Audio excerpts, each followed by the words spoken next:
essential learning competency in this session is compute for the test statistic on population mean. Let's do it. Test statistics for hypothesis testing. To compare sample mean and population mean, we use the following test statistics. The first one is the z-test. If the sample size is large, where n is greater than or equal to 30, and the population standard deviation is known, use z-test. And this is the formula. Z equals x bar minus mu divided by the quotient of sigma divided by the square root of n, where x bar is of course the sample mean, mu is the population mean, n is the sample size, and of course the sigma is the population standard deviation.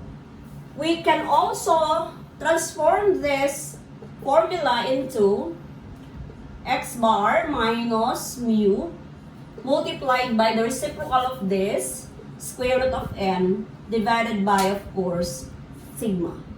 Now, for the second one, t-test, if the population is normal or nearly normal, where n is less than 30, and the population standard deviation is unknown, we use, of course, the t-test. And this is the formula. T equals x bar minus mu divided by small s divided by square root of, where x bar is the sample mean, mu is the population mean, n is the sample size or number of samples, s is the sample standard deviation, and the degrees of freedom is n minus 1, or df is equal to n minus 1. Again, we can transform this formula into x bar minus mu multiplied by the reciprocal of this, which is square root of n divided by. Let's take these examples now. Solve the following. Write your answer to the nearest thousands. That means up to 3 decimal places. Number 1. We have the sample mean 18.1, the sample standard deviation 3, the population mean 19.2, and the sample size 15. So our n here is less than 30, so we use the t-test, and it has this formula. T is equal to sample mean minus population mean multiplied by square root of n divided by ds. So we have 18.1 minus 19.2 multiplied by square root of 15 divided by 3. So how are you going to compute this? Subtract first 18.1 by 19.2. After that, you multiply it by square root of 15 and then divide it by 3. You will be getting there negative 1.420. Sample number 2, we have sample mean 98.7 and population standard deviation, we have 4.6. And then population mean 99.1, and our sample size is 105. So our n is greater than or equal to 30. Therefore, we use the z-test. And it has this formula. We have the sample mean minus the population mean multiplied by the square root of n divided by, of course, the population standard deviation. So we have 98.7 minus 99.1 times square root of 105 divided by 4.6, and you will be getting there negative 0.891. Example number 3. A new drug on the market is claimed by its manufacturer to reduce overweight women by 4.55 kilograms per month, with a standard deviation of 0.91. So based on that, we have the population mean 4.55 kilograms.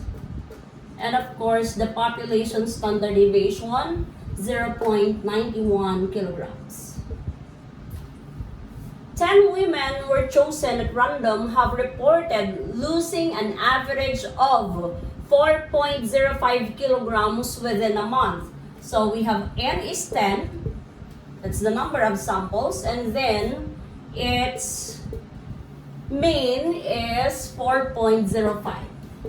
Do this data support the claim of the manufacturer at 0.05 level of significance? We will not be answering that. We will be answering that later in the next video because we will be focusing on the computation of the test statistic first. Okay.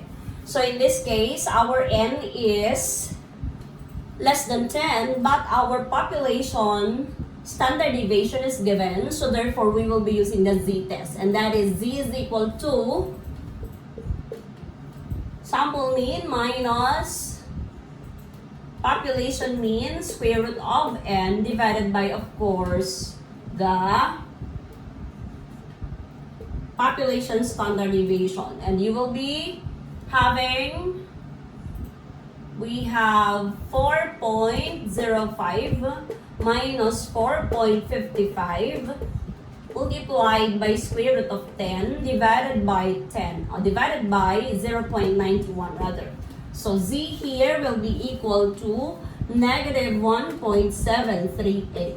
Example number 4, it is hypothesized that the cost of making a movie is 24.6 million pesos. So that is population mean, 24.6. Next statement. This year, a random sample of 15 movies has shown an average production cost of 28.3 million pesos with a standard deviation of 9.5 million. So we have, of course, the X bar or the sample mean, which is 28.3 billion pesos. And then we also have the N, which is 15. And we also have the standard deviation of the samples, which is 9.5 million pesos. 0.01 level of significance is the hypothesized cost true. So we will be answering that in the next session. For the meantime, we will be focusing on the computation of the test statistics. So we will be using here T is equal to minus mu square root of n divided by, of course, ds. So we have 28.3 minus 24.6 multiplied by square root of 15. Our t is equal to, of course, you subtract, multiply it by square root of 15 and then divide it by 9.5. You will be getting there T is equal to 1.50. Example number 5. A sociologist believes that it costs more than 90,000 to raise a child from birth to age 1. So we have population mean 90,000. Next, a random sample of 49 families, each with a child, is selected to see this if this figure is correct. So we have n is equal to 49. N is greater than, of course, 30. The average expenses for these families reveal a mean of 92,000 with a standard deviation of 4,500. So we have sample mean 92,000 and we have sample standard deviation 4,500. Based on this sample data, can it be concluded that sociologist is correct in his claim? Use 0.05 level of significance. Again, we will not be focusing on this. Instead, we'll be computing for the test statistics. So, in this case, our n is greater than or equal to 30. Using the central limit theorem, we know that this sample standard deviation can also be, of course, our population standard deviation. Okay, so this one is the replacement of this because our n is greater than or equal to 30.